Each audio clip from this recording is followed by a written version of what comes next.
السلام علیکم، آپ دیکھ رہے ہیں تفتیش نیوز میں ہوں آپ کا دوست شہنشاہ فانی۔ جیسا کہ آپ کو معلوم ہے کہ کراچی روشنیوں کا شہر، کسی زمانے میں ان کی سڑکوں کو دھویا اور گھی کے چراغوں سے اس کو چراغا کیا جاتا تھا، ایک بہت بہترین پرامن ماحول تھا۔ اس کے بعد اسے نظر لگی، جب نظر لگی تو وہی دھلا جاتا تھا مگر اس کا کلر چینج، لال رنگ خون بہتا تھا۔ اس کے بعد ہمارے جوانوں نے، حکومت نے، فوج افواج، انہوں نے ایک قربانیاں دی اور قربانی کے نتیجے میں اب بہت عرصے بعد دوبارہ کراچی کا امن بحال ہوا، جس کو ہم اپنی افواج کا صدقہ ہی کہتے کہ انہوں نے اپنی جانوں کے نذرانے دیے۔ مگر چند دنوں قبل ایک افسوسناک واقعہ ہوا جس میں ہمارے ایک بہت محترم جناب عبدالستار تنولی صاحب، جن کا تعلق، جو کہ وائس چیئرمین ہے پاکستان قومی امن کمیٹی برائے بین المذاہب قومی امن کمیٹی کے وہ چیئرمین ہیں، اور اس کے علاوہ ان کا جو سیاسی تعلق ہے وہ پیر پگارینی فنکشنل لیگ سے جو ہے نا NA کے کینڈیڈیٹ بھی رہ چکے ہیں۔ ان کے اوپر جو ایک جان لیوا حملہ ہوا جس میں اللہ سبحانہ و تعالیٰ نے ان کی حفاظت فرمائی ہے۔ آئیے عبدالستار تنولی صاحب سے آپ کی بات چیت کراتے ہیں کہ وہ واقعہ کیا ہوا اور وہ کون سے سازشی عناصر ہیں جو کہ دوبارہ اس روشنیوں کے شہر کو خوف کی علامت بنانا چاہتے ہیں۔ السلام علیکم سر جی۔ وعلیکم السلام۔ سر جی تھوڑا ذرا آپ بتائیے کہ کیا ہوا تھا اور کون سے علاقے میں ہوا تھا آپ کے ساتھ جو یہ ایک واقعہ افسوسناک؟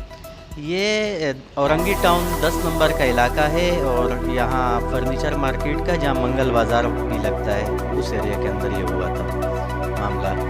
تو ہمارے تھے تو 3 دہشت گرد تھے جو موٹر سائیکل پہ سوار تھے، انہوں نے فائرنگ کی اور اس کے نتیجے میں شیشے پہ لگی اور گاڑی کراس ہو گیا، اور مجھ سے تھوڑا قریب ہی تھے تو بھائی نے ڈرائیو کے دوران اسے ان کو گرایا تو سائڈ سے جیسے لگی تو اس میں گرنے میں دوبارہ جو ہے نا ہمیں گیپ ملا اور اس میں ہم کافی ان سے آگے نکل چکے تھے۔ پھر انہوں نے بیک اپ کیا لیکن ہم کافی آگے نکل چکے تھے۔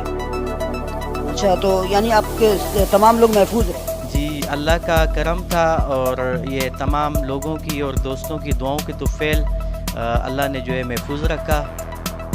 تو آپ کی گاڑی میں کوئی بلٹس وغیرہ جو فائر ہوئے ان کے کوئی نشانات یا لگے یا نہیں لگے، مس ہو گئے؟ نہیں، نشان لگے ہیں، شیشے بھی ٹوٹے ہیں اور گیٹ بھی جو ہے نا اس میں سے بھی کراس ہوئی ہے، ہول بھی پولیس میں ملے ہیں، موجود ہیں۔ آپ اس وقت گورنمنٹ سے آپ کا کوئی مطالبہ، ریکوائرمنٹ وغیرہ؟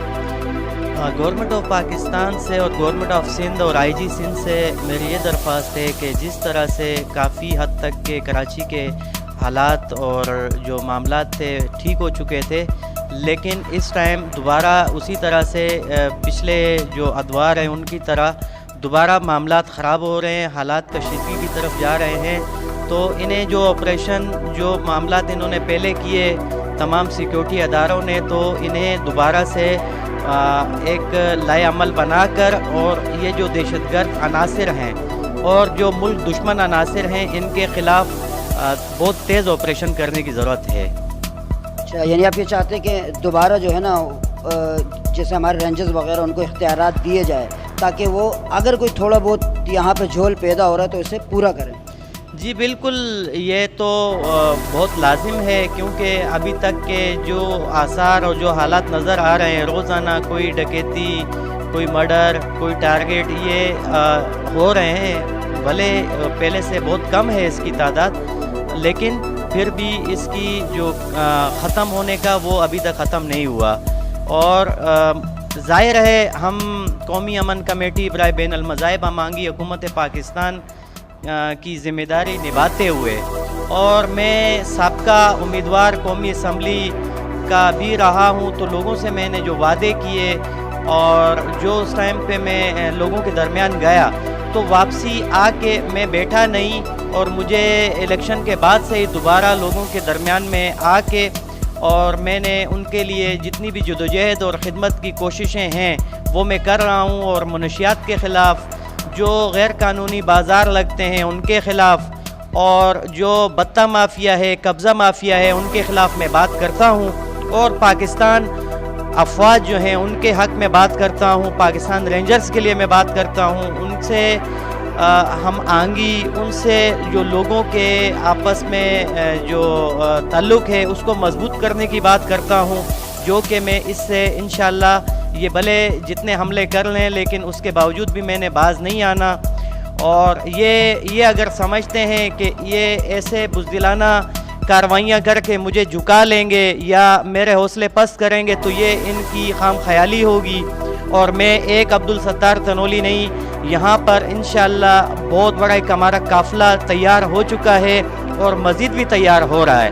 تو انشاءاللہ اللہ کے حکم سے ہم تمام مذاہب کو بھی، تمام فرقوں کو بھی، تمام قوموں کو بھی ساتھ میں لے کے چلنے کی بات کرتے ہیں اور افواج پاکستان کے شانہ بشانہ چلنے کی بھی بات کرتے ہیں. اور نہ ہمیں اس سے کسی نے باز رکھ سکا ہے اور نہ ہی انشاءاللہ آج کے بعد بھی ہمیں اس سے کوئی باز رکھ سکے گا.